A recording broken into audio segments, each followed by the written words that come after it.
Don't let them take me back. Her voice cracked, but her grip didn't.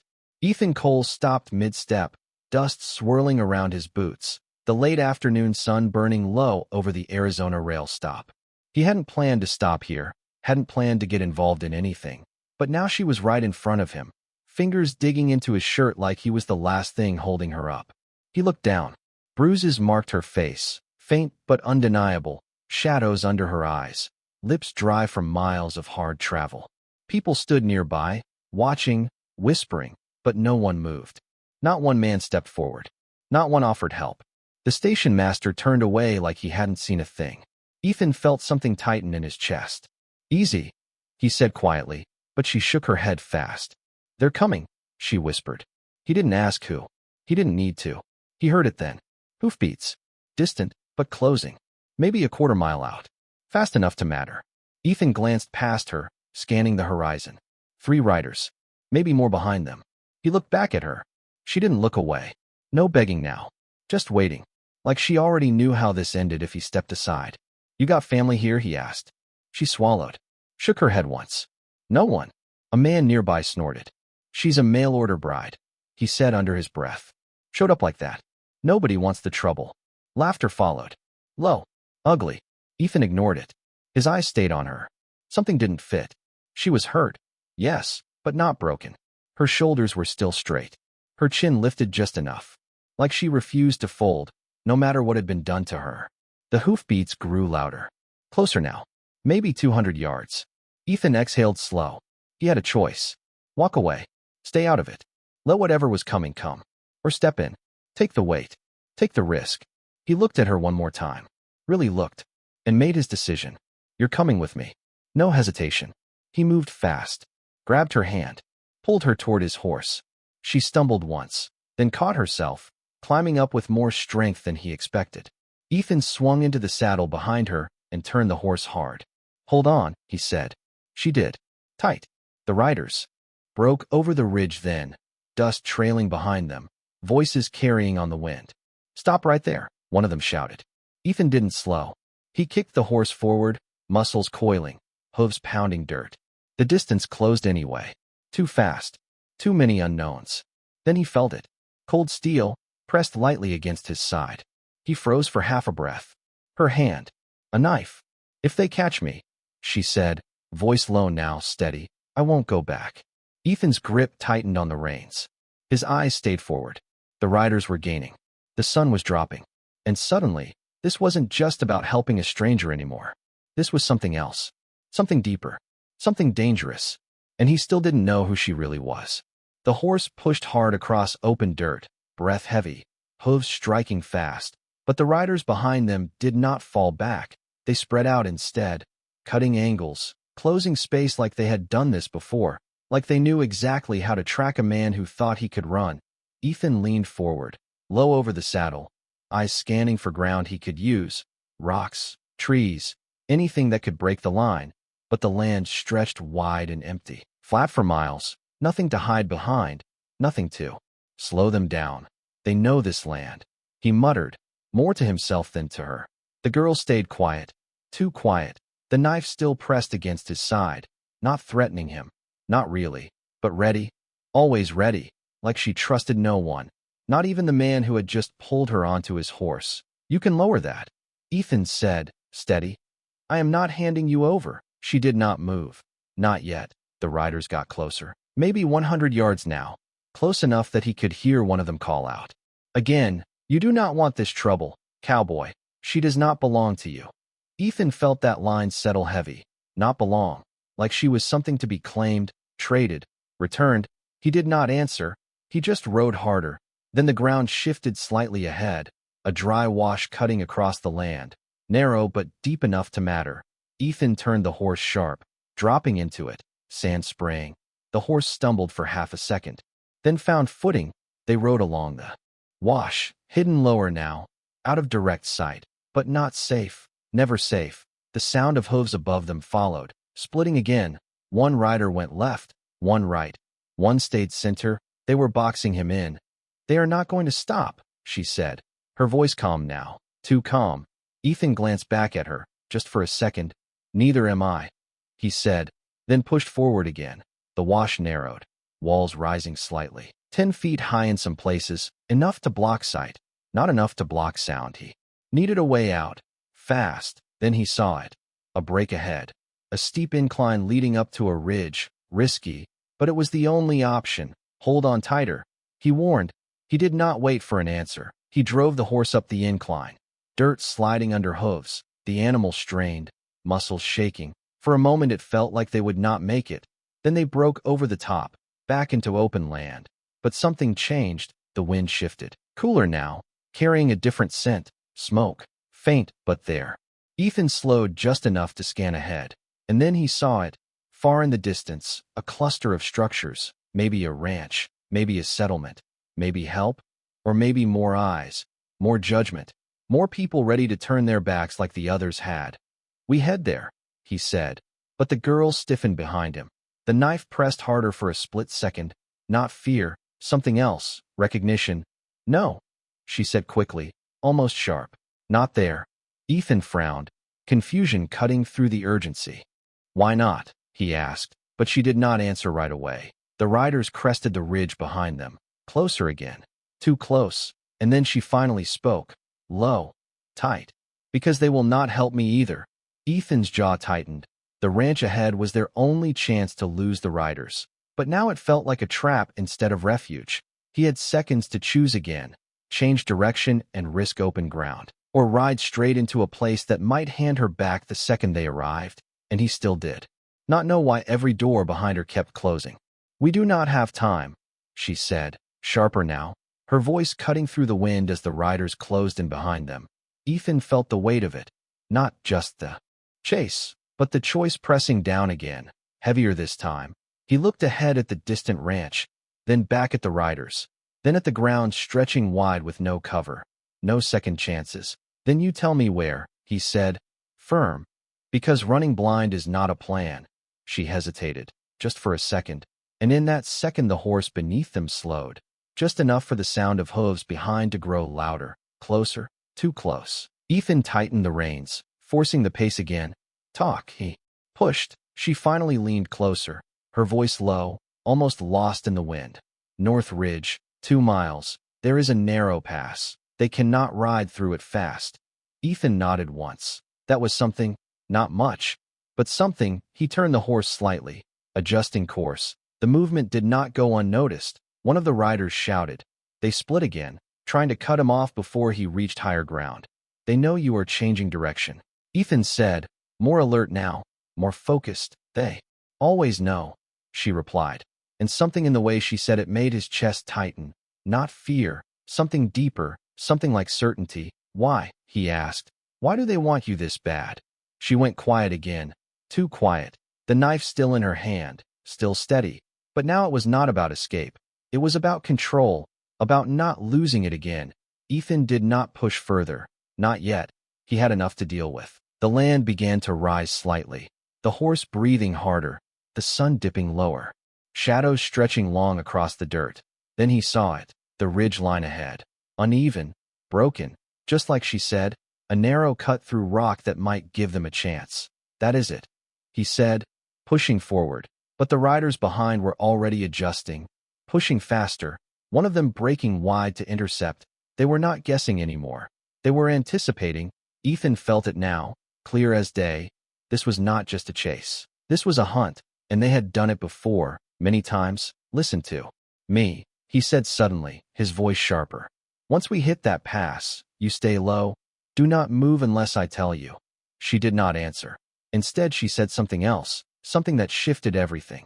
If you take me through there, she said slowly, there is no turning back for you. Ethan frowned, confusion cutting through the urgency. What does that mean? He asked, but she did not answer right away. The ridge was closer now, maybe 50 yards, the ground uneven, the horse struggling, the riders nearly on top of them. And then she finally said it, quiet but clear, because they are not just coming for me anymore. Ethan felt that land hard, heavier than anything before he had already chosen. Once, back at the station, but now the cost of that choice was unfolding in front of him, real, immediate, unavoidable. He tightened his grip on the reins, eyes locked on the narrow pass ahead. knowing one thing for certain. Whatever was waiting on the other side, whatever she was not telling him, he was already in too deep to walk away. The horse burst into the narrow pass, hooves striking rock, the sound echoing sharp against the walls. The space tightened around them, barely 10 feet wide, just enough to force the riders behind into a line instead of a spread. Ethan leaned forward, guiding the horse through the uneven ground. Every step mattered now. One slip, and it was over. The girl stayed low like he said, her body pressed close, but her hand still held the knife, still ready. Always ready. This buys us time, Ethan said, more to steady himself than her. But the echo behind told him something else. The riders were not slowing. They were pushing harder, willing to risk the terrain, willing to break their own mounts just to keep up. They are not afraid, he added, and that was wrong. Men like that were always afraid of something. But not this, not now. They are not afraid because they cannot lose me, she said quietly, and that line hit different. Ethan glanced back at her for half a second. You keep saying that, he said, but you still have not told me why. The path twisted ahead, forcing him to slow just enough to navigate a sharp bend. Loose stones shifting under the horse's hooves. The animal snorted, struggling for balance. Ethan steadied it, one hand firm on the reins, the other brushing his side where her knife had been earlier. Now it was gone, not dropped, not lost, just no longer pressed against him.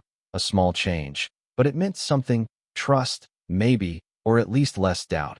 Because they paid for me, she said finally, her voice flat, controlled, like she had said it before too many times. Ethan's jaw tightened. Paid who? He asked, but he already knew the answer was not simple. Men who sell things that should not be sold, she replied, and the way she said things made it clear. She was not talking about cattle or land. Ethan felt heat rise in his chest, not anger yet, something colder, something sharper, the kind that settled deep and stayed. And you think they will just keep coming? He said. She did not hesitate. Until I am back where they want me. The pass narrowed again, tighter now, forcing the horse to slow even more, the advantage shrinking with every second, the echo of hooves behind growing louder, closer. Ethan could hear one of them shouting again, not angry, not rushed, just certain, like the outcome was already decided. You are making this worse for yourself, cowboy. The voice carried forward, steady, confident. Walk away and you keep your land, your life, your peace. Ethan felt that line settle heavy. They knew something about him. Too much. He had not said where he was from, had not given a name, but they spoke like they already knew.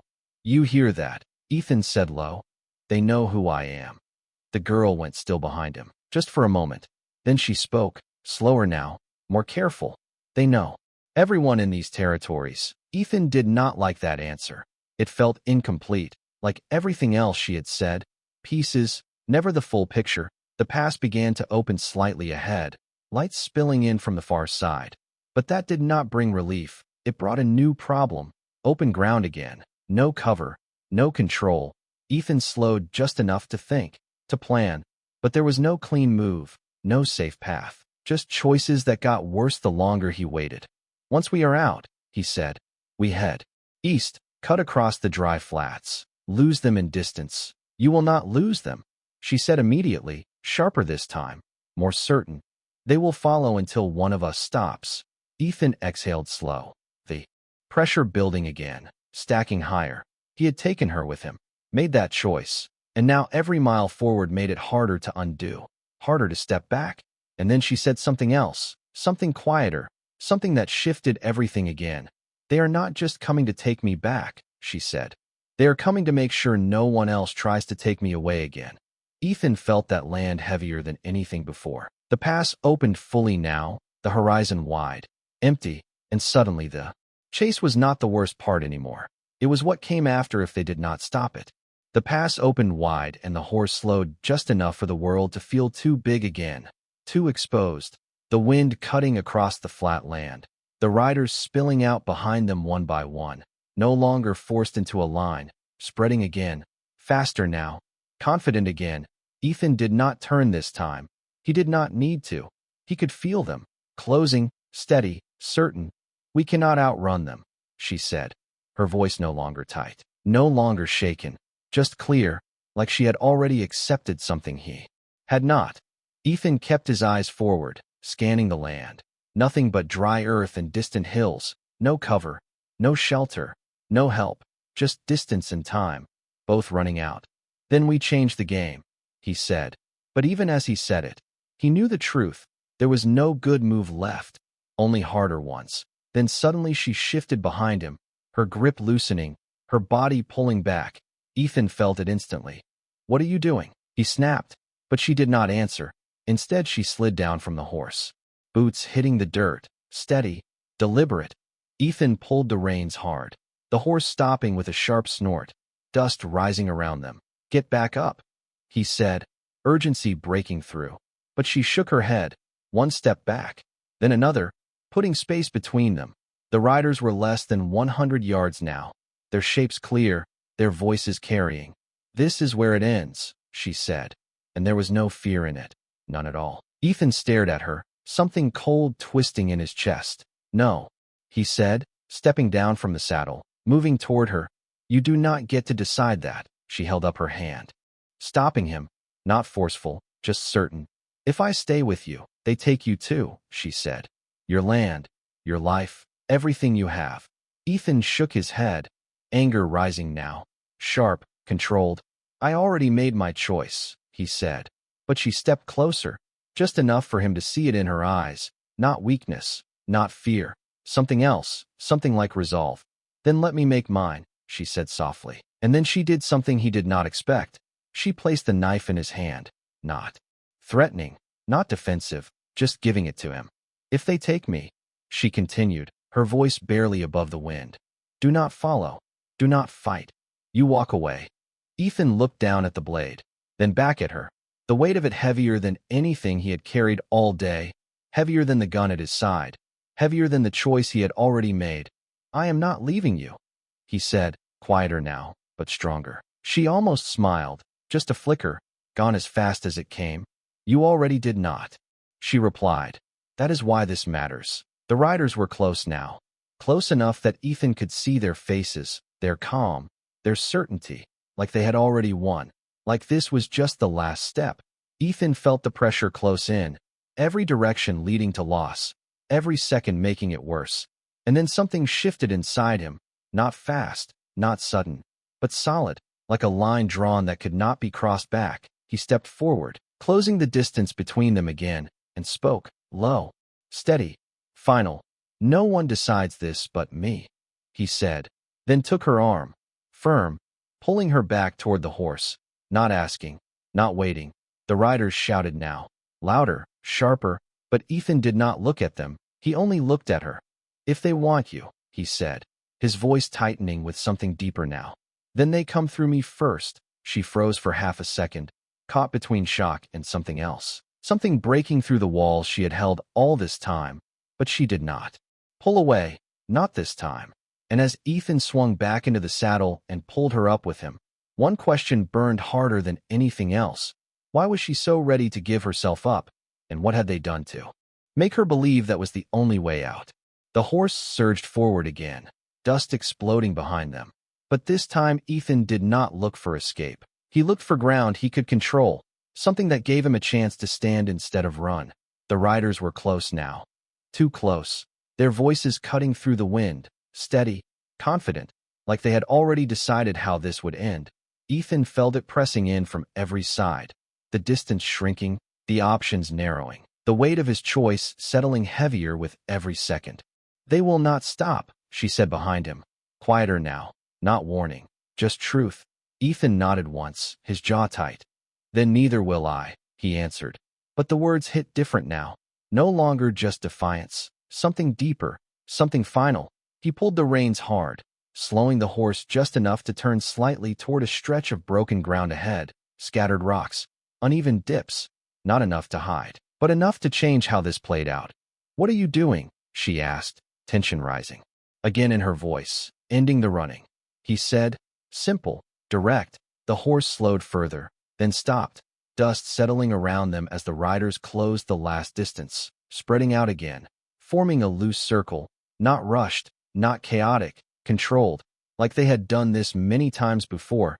Ethan swung down from the saddle, boots hitting the dirt, steady, deliberate, every movement clear, every step a decision. He helped her down without looking away from the men around them, his hand, firm but not rough, guiding her to stand just behind him. "Stay close," he said, low. And for the first time since this started, she did not argue, did not pull away, the knife still gone from her hand, the tension in her body shifting. Not fear, not panic, something else, something like waiting. One of the riders stepped forward, calm, almost polite. "You made a mistake, cowboy," he said, "but it is not too late to fix it." Ethan did not answer right away. He studied them instead. Their posture, their spacing, their certainty. They were not worried, not even a little, and that told him everything.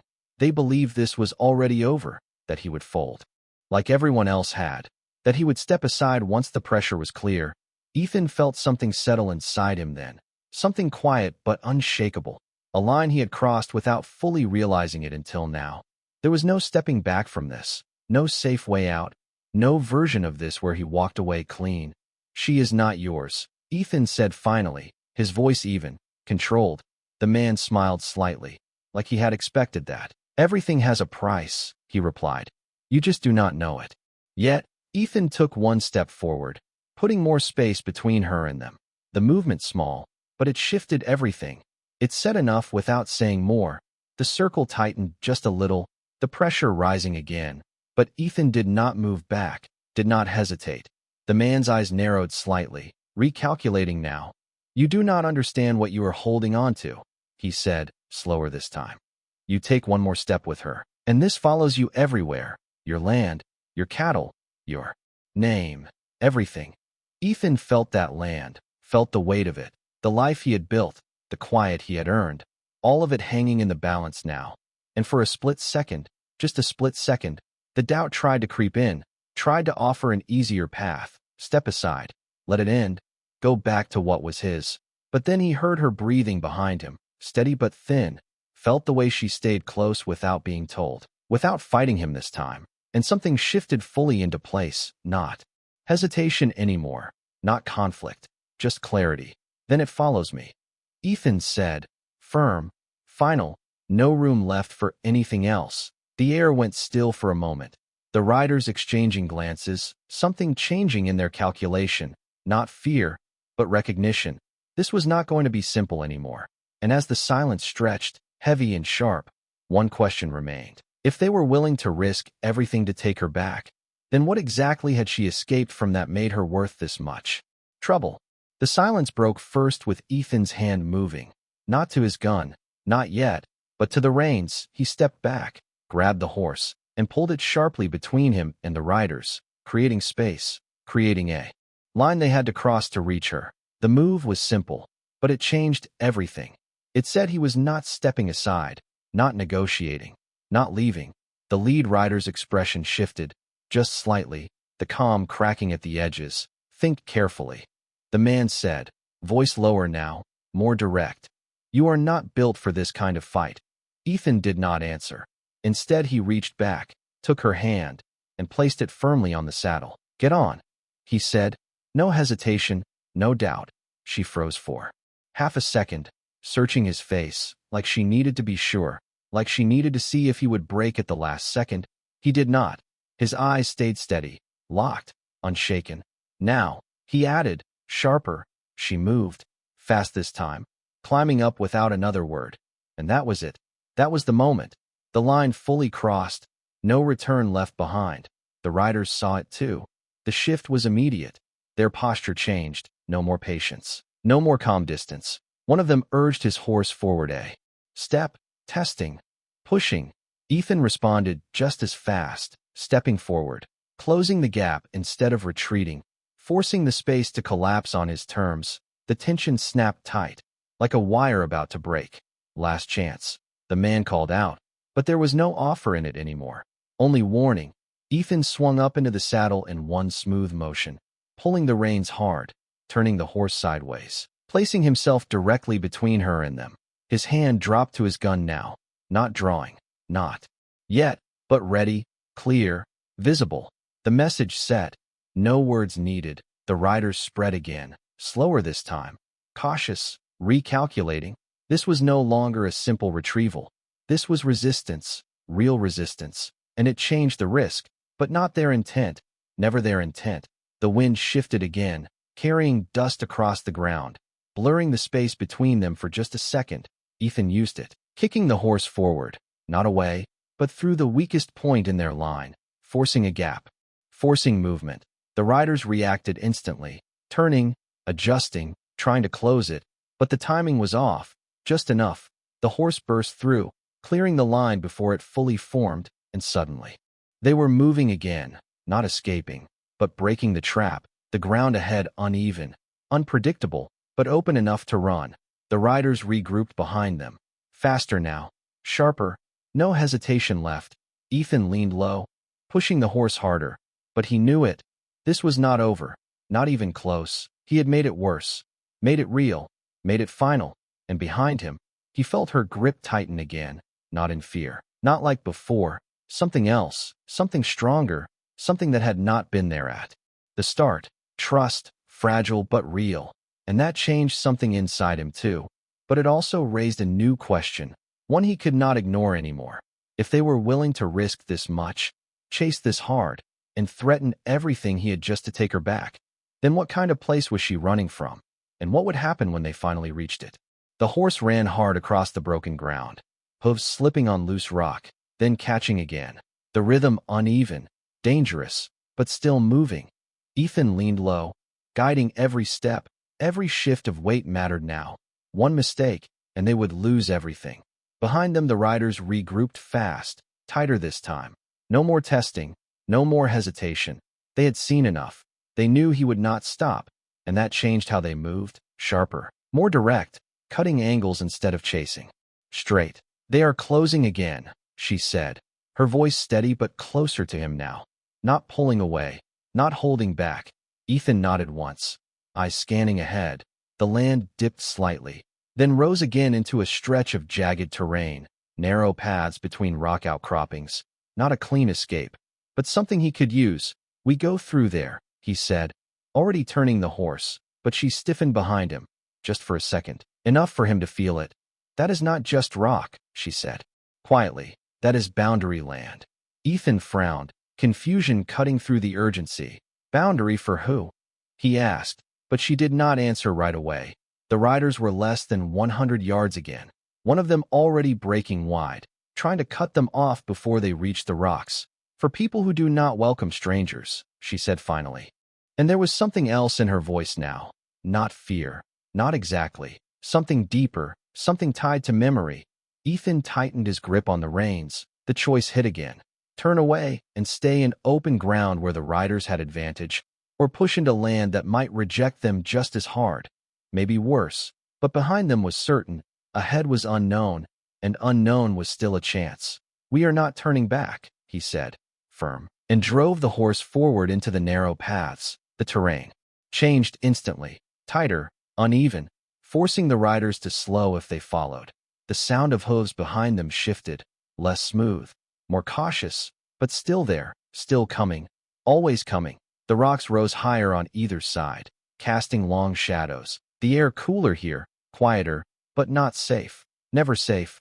Ethan slowed just enough to control the horse, guiding it through sharp turns and narrow gaps. Every second stretched, every movement deliberate. Then he saw something ahead, faint at first, then clearer, markings on the rock, carved, deliberate, not random. Ethan pulled slightly on the reins, slowing further. What is that? He asked, but he already knew it was not nothing. She leaned forward just enough to see, and her breath caught. Barely, but enough.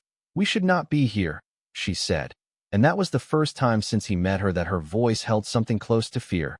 Real fear, not of the riders, not of being taken back, but of this place.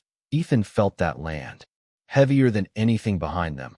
The riders were still coming, but now there was something else, something ahead, something waiting. You said they cannot ride through here fast, he said, watching her closely. I did not say what happens if we stay, she replied, and that line hung between them, sharp and unfinished. The horse shifted under him, restless, like it felt it too. Something off, something watching. Ethan looked ahead again, Deeper into the narrow passage, shadows moving with the light, shapes that did not quite settle, and for the first time since this began, he was not sure which direction held more danger, behind them or in front of them. And as the sound of the riders echoed closer through the rock, one question rose above all the others. What exactly had he just ridden into, and why was she more afraid of it than the men chasing her? The horse slowed on its own this time, not from command but from instinct, ears twitching, body tense, like it felt something before Ethan could see it. The narrow rock walls closed tighter again, but the air changed, quieter now, too quiet.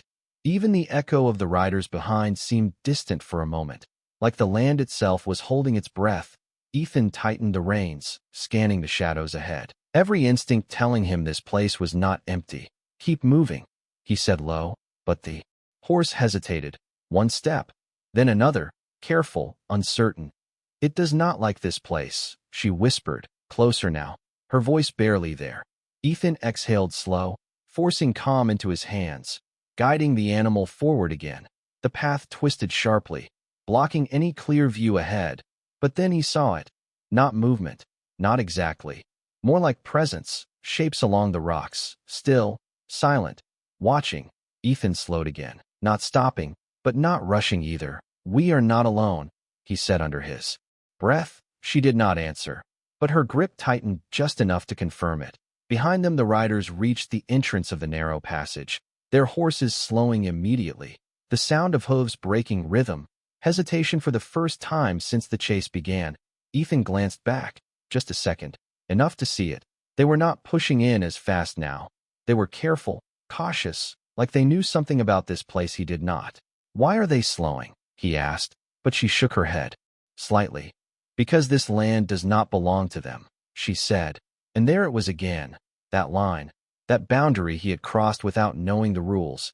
Ethan turned forward again, deeper into the passage, the shapes along the rocks clearer now. Figures, still as stone, watching every move. No weapons raised, no words spoken, just presence, heavy and silent. Ethan felt it press against him, different from the riders, not chasing, not threatening, but not welcoming either.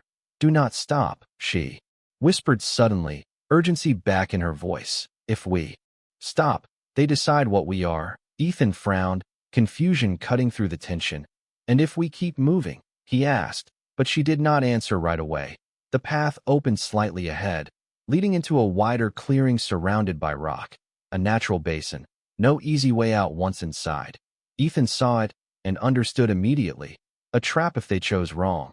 But the riders behind were still there, waiting at the edge, not entering fully, not yet, like they were letting something else happen first. "We cannot go back," he said, more to himself than her, the pressure stacking again. Behind them danger he understood, in front of him something he did not.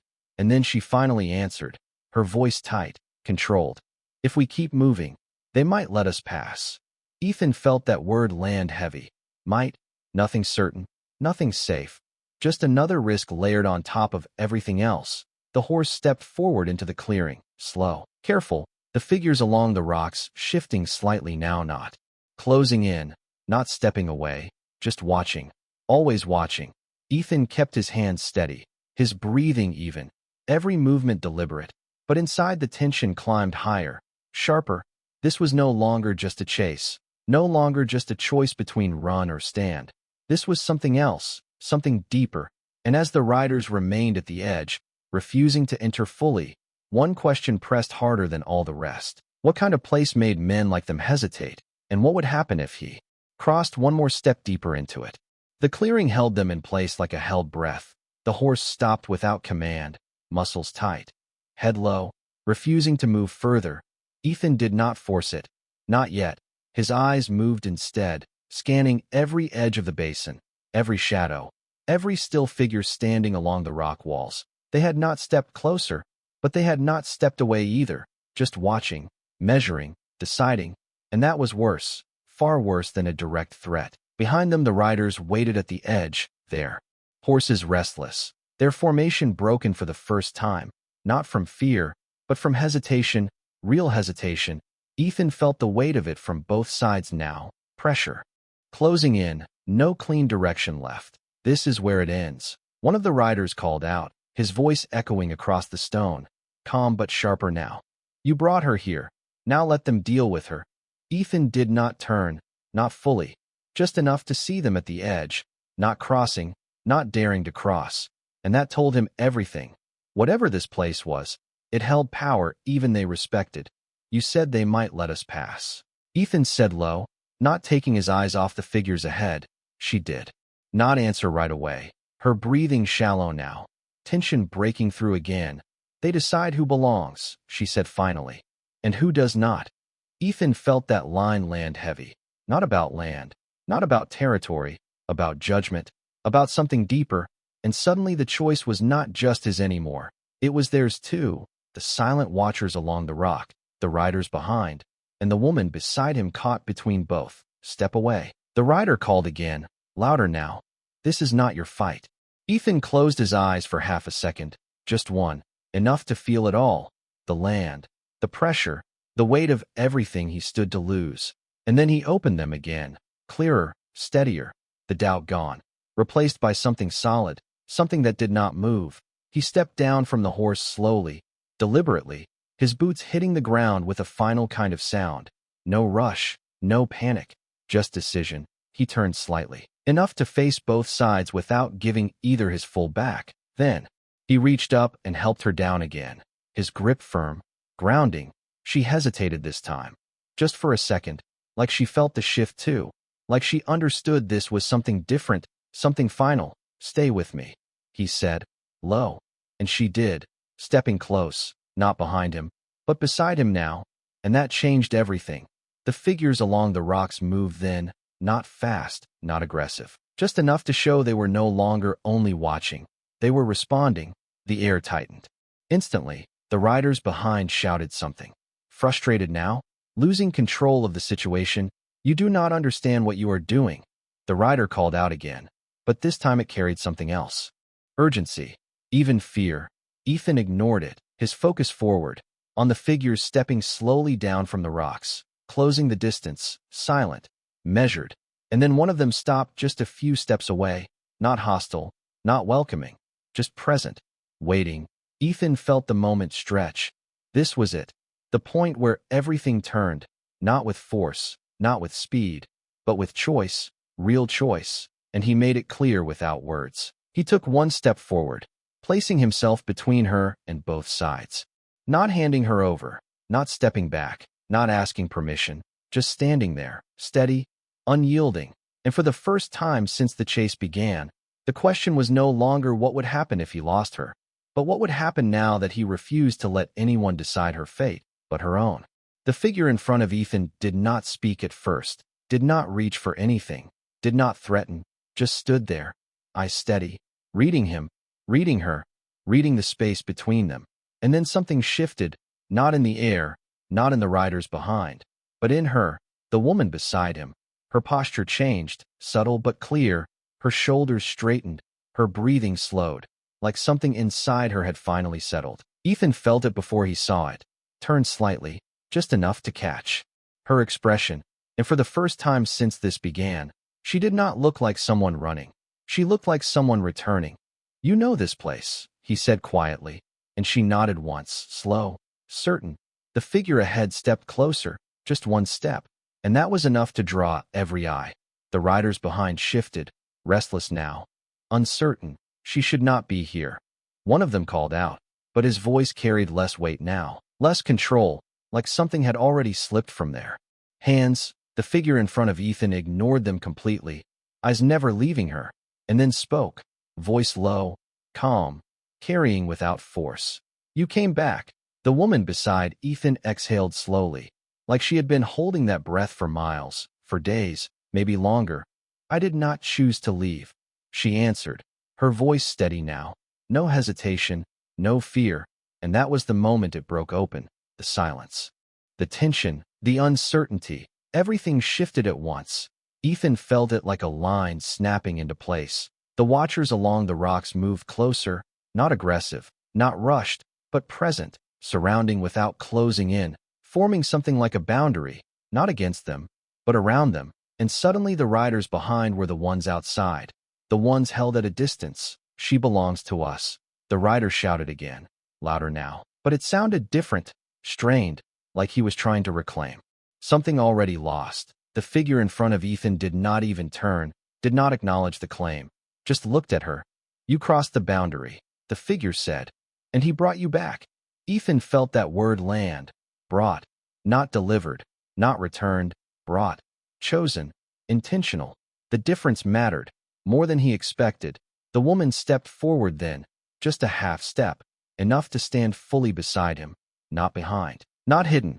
He did not know, she said, her voice softer now, but stronger in a different way. But he still chose. The figure's gaze shifted to Ethan for the first time, sharp, assessing, not hostile, but not soft either, weighing him, measuring something deeper than what he had done. Why?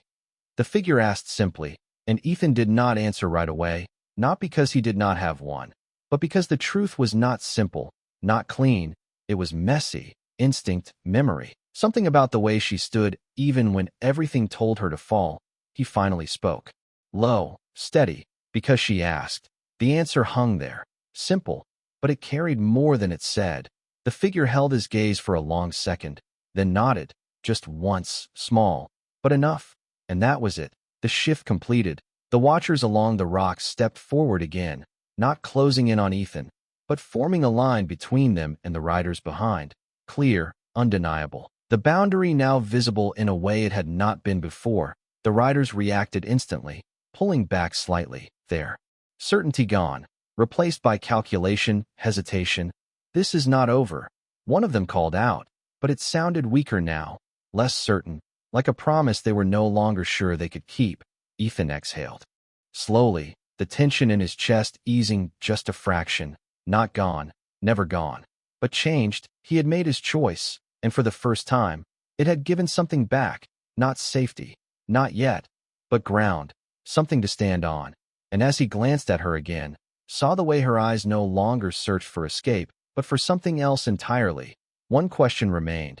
If this was where she belonged, then why had she been taken in the first place? And what would happen when the people behind them decided they were not ready to let go? The tension did not break all at once. It shifted, slowly, like a storm pulling back but not gone. The riders remained at the edge, watching, waiting, but no longer advancing, no longer certain, and that alone changed everything. Ethan felt it in the ground beneath his boots, in the way the air moved again, lighter but still sharp. The figure in front of him stepped aside slightly, not opening a path, but allowing space, a silent gesture. Not permission, not command, something in between. The woman beside Ethan exhaled, deeper this time, like she could finally breathe without counting every second. She took one step forward, then another, and for the first time since he met her, she moved without looking back, without checking if she needed to run. Ethan watched her, something tightening in his chest again, not tension now, something else, something quieter. The watchers along the rocks shifted with her, not closing in, but guiding, forming a path without touching her, without forcing her, just presence, steady and undeniable. She stopped after a few steps, turned back to him, and for a moment neither of them spoke. Everything that had happened hanging between them, every mile, every choice, every risk. And then she did something simple, something small, but it carried more weight than anything before. She reached out and took his hand, not to pull, not to hold on, just to connect. You did not leave, she said, her voice steady, but softer now, and Ethan felt that. Land deeper than any threat, deeper than any warning. He shook his head slightly. You asked, he answered, the same words, but they felt different now, heavier, real. She held his hand for one more second, then let go, not breaking, not cutting it off, just releasing it. Like something had been completed, something had been returned. The figure who had spoken before stepped forward again, closer now, eyes on Ethan, not cold, not warm, but clear. You brought her back when no one else would, the figure said, and there was something in the tone, not praise, not exactly, but recognition, something earned. Ethan did not respond, not because he could not, but because there was nothing to add. The truth had already been spoken in what he did, not what he said. Behind them one of the riders called out again, But this time the voice carried frustration more than authority. "This is not finished," he said. But the words did not land the same way. They did not carry into the clearing. They stopped at the edge, like the land itself refused them. Ethan glanced back once, just enough to see it clearly now. They were not coming in, not crossing, not risking it. Whatever power this place held, it was enough to hold them back, for now. And that for now mattered. It gave space. It gave breath. It gave something close to safety. Even if it was not permanent. The woman turned again, moving deeper into the clearing, the watchers parting slightly, making room. And for the first time, she did not look like someone who had been taken, or chased, or traded. She looked like someone who belonged, fully, completely, and Ethan felt that shift settle in him. The weight of his choice no longer only pressure. Now something else, something that had changed the outcome, changed her path, maybe even changed his. But as the moment settled, as the distance between him and the riders held, one question remained, quiet but persistent. If she was meant to be here, if this was where she truly belonged, then why had the world outside tried so hard to pull her away, and how long before it tried again? The clearing did not close behind her. It stayed open, like the land itself had made a choice and would not take it back. Ethan stood where he was for a moment longer, feeling the quiet settle in, not empty, not soft, but steady, the kind of quiet that comes after something has changed for good.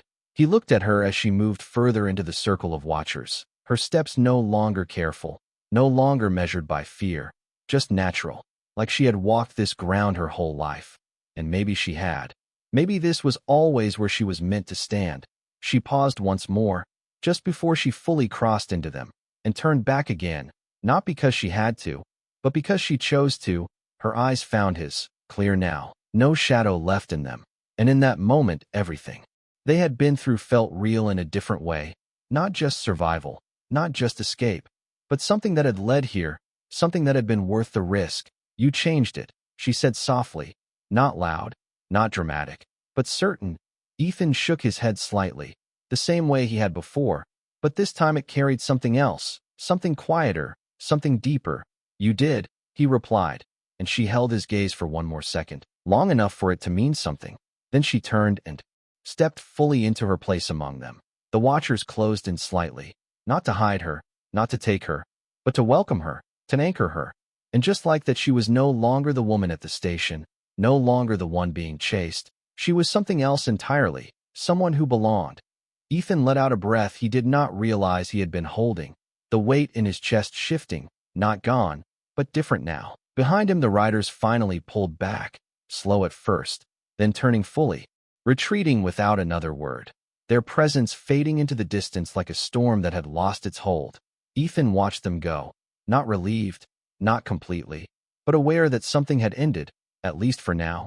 He turned back once more, expecting nothing, but she was still there, just at the edge of the group, watching him, and this time she smiled, small, real, not forced, not guarded, and it hit him harder than anything else had. Not because it was big, but because it was earned. He gave a small nod in return, nothing more, nothing less, then turned and walked back to his horse, his boots steady against the dirt, every step taking him further from the place and closer to whatever came next. He mounted slowly, took one last look at the clearing, the figures, the place that had shifted everything, and then he rode, not fast, not running, just moving forward, the sun low on the horizon, casting long shadows across the land.